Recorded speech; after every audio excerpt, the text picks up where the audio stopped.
جو سچائی جھوٹ کے مشابہ ہو اسے اختیار نہ کرو۔ خوف گناہوں سے بچاتا ہے۔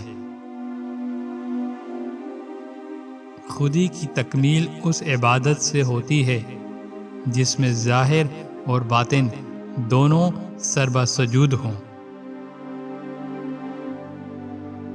سچائی کو کبھی نہ چھپاؤ۔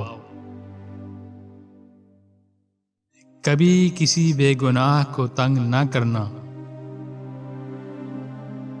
جھوٹ رزق کو کھا جاتا ہے۔ علم کے بغیر عبادت فضول ہے اور عقل کے بغیر گفتگو سر درد۔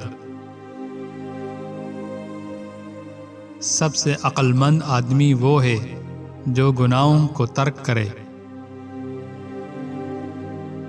اللہ تعالیٰ کو اس بات سے شرم آتی ہے کہ بندہ اس کے سامنے ہاتھ پھیلائے اور وہ اسے خالی ہاتھ پھیر دے۔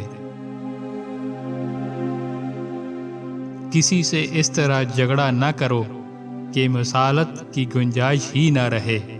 ایک جھوٹ سے بہت سے جھوٹ لازم آتے ہیں۔ کسی مظلوم کا حق نہ مارو۔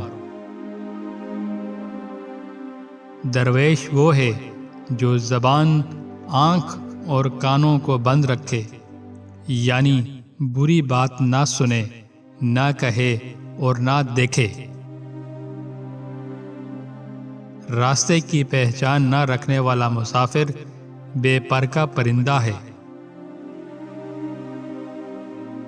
جسے لوگ مصیبت کہتے ہیں اسے محبوب اللہ کی طرف سے عطیہ سمجھو۔